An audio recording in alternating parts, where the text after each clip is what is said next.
नमस्कार मित्रों, स्वागत है आपका हमारे चैनल पर।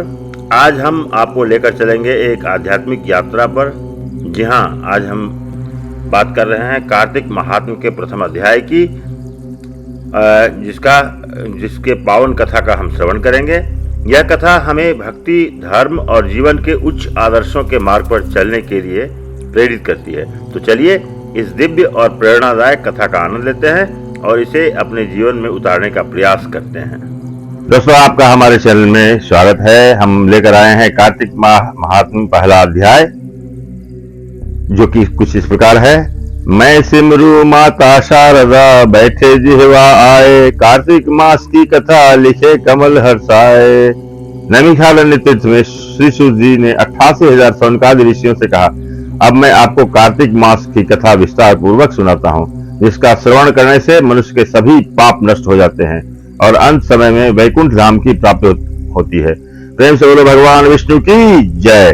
सूत जी ने कहा, श्री कृष्ण जी से अनुमति लेकर देवर्षि नारद के चले जाने के पश्चात सत्यभामा प्रसन्न होकर भगवान कृष्ण से बोली, हे प्रभु, मैं धन्य हुई, मेरा जन्म सफल हुआ। मुझ जैसी त्रैलोक्य सुंदरी के जन्मदाता भी धन्य है, जो आपकी 16,000 स्त्रियों के बीच में आपकी परम प्यारी पत्नी बनी। मैंने आपके साथ नारद जी को वह कल्पवृक्ष आदि पुरुष विधि पूर्वक दान में दिया, परंतु वही कल्पवृक्ष मेरे घर लहराया करता है। यह बात मृत्युलोक में किसी स्त्री को ज्ञात नहीं है। हे त्रिलोकीनाथ, मैं आपसे कुछ पूछने की इच्छुक हूँ। आप मुझे कृपया कार्तिक महात्म्य की कथा विस्तार पूर्वक सुनाइए, जिसको सुनकर मेरा हित हो और जिसके करने से कल पर्यंत भी आप मुझसे विमुख न हो। सूत जी आगे बोले, सत्यभामा के ऐसे वचन सुनकर श्री कृष्ण ने हंसते हुए सत्यभामा का हाथ पकड़ा और अपने सेवकों को वहीं रुकने के लिए कहकर विलास युक्त अपनी पत्नी को कल्पवृक्ष के नीचे ले गए। फिर हंसकर बोले, हे प्रिय, 16,000 रानियों में से तुम मुझे प्राणों के समान प्यारी हो। तुम्हारे लिए मैंने इंद्र एवं देवताओं से विरोध किया था। हे कांते, जो बात तुमने मुझसे पूछी है उसे सुनो।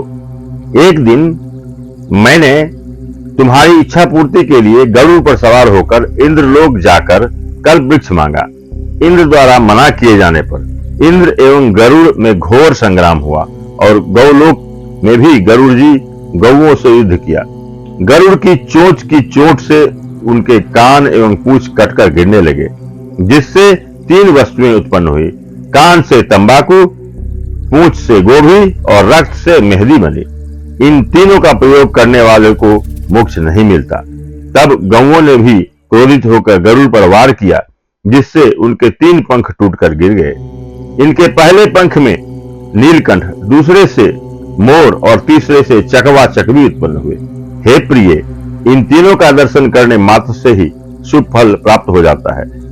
यह सुनकर सत्यभामा ने कहा, हे प्रभु, कृपया मुझे मेरे पूर्व जन्मों के विषय में बताइए कि मैंने पूर्व जन्म में कौन कौन से दान, व्रत व जप नहीं किए हैं। मेरा स्वभाव कैसा था, मेरे जन्मदाता कौन थे और मुझे मृत्युलोक में जन्म क्यों लेना पड़ा।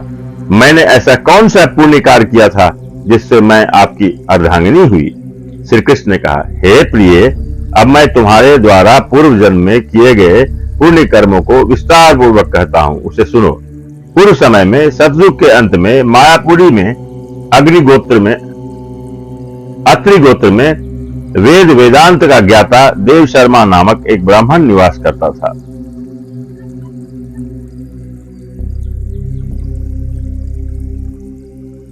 पूर्व समय में सतयुग के अंत में मायापुरी में अत्रि गोत्र में वेद वेदांत का ज्ञाता देव शर्मा नामक एक ब्राह्मण निवास करता था। वह प्रतिदिन अतिथियों की सेवा, हवन और सूर्य भगवान का पूजन किया करता था। वह सूर्य के समान तेजस्वी था। वृद्धावस्था में उसे गुणवती नामक कन्या की प्राप्ति हुई। उस पुत्रहीन ब्राह्मण ने अपनी कन्या का विवाह अपने ही चंद्र नामक शिष्य के साथ कर दिया। वह चंद्र को अपने पुत्र के समान मानता था और चंद्र भी उसे अपने पिता की भांति सम्मान देता था। एक दिन वे दोनों कुश व समिधा लेने के लिए जंगल में गए। जब वे हिमालय की तलहटी में भ्रमण कर रहे थे, तब उन्हें एक राक्षस आता हुआ दिखाई दिया। उस राक्षस को देखकर भय के कारण उनके अंग शिथिल हो गए और वहां से भागने में ही भी असमर्थ हो गए। तब उस काल के समान राक्षस ने उन दोनों को मार डाला। चूंकि वे धर्मात्मा थे, इसलिए मेरे पार्षद उन्हें मेरे वैकुंठ धाम में मेरे पास ले आए। उन दोनों द्वारा आजीवन सूर्य भगवान की पूजा किए जाने के कारण मैं दोनों पर अति प्रसन्न हुआ। गणेश जी, शिव जी, सूर्य व देवी, इन सब की पूजा करने वाले मनुष्य को स्वर्ग की प्राप्ति होती है। मैं एक होता हुआ भी काल और कर्मों के भेद से 5 प्रकार का होता हूं। जैसे एक देवदत्त, पिता, भ्राता आदि नामों से पुकारा जाता है। जब वे दोनों विमान पर आरूढ़ होकर सूर्य के समान तेजस्वी रूपवान चंदन की माला धारण किए हुए मेरे भवन में आए तो वे दिव्य भोगों को भोगने लगे। एक दिन मैं भगवान कृष्ण ने तुम्हारी यानी सत्यभामा की इच्छा पूर्ति के लिए गरुड़ पर सवार होकर इंद्रलोक जाकर कल्पवृक्ष मांगा।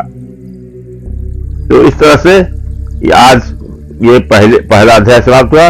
दोस्तों, हम आपके लिए फिर से लेकर आते हैं कार्तिक महात्म्य का दूसरा अध्याय। तब तक के लिए लेते हैं आपसे विदा। और हाँ, अगर आप हमारे चैनल पे नए हैं तो हमारा चैनल सब्सक्राइब कर लें, बेल आइकन दबाना ना भूलें ताकि आपको हमारे नए वीडियो की सूचना शीघ्र मिल सके। लाइक, शेयर और कमेंट जरूर करें। मिलते हैं आपसे अगली वीडियो में, तब तक के लिए लेते हैं विदा। जय श्री कृष्ण। तो दोस्तों, इसी के साथ हमारा कार्तिक मास का कथा का अध्याय 1 यहीं समाप्त होता है। हम मिलते हैं आपसे अध्याय 2 के साथ, तब तक के लिए लेते हैं आपसे विदा। और हाँ दोस्तों, यदि आप हमारे चैनल पर नए हैं तो हमारा चैनल सब्सक्राइब करना ना भूलें। लाइक, शेयर और कमेंट जरूर करें और कमेंट के माध्यम से हमें बताएं कि आपको हमारा ये वीडियो कैसा लगा। वीडियो देखने के लिए आपको बहुत बहुत धन्यवाद।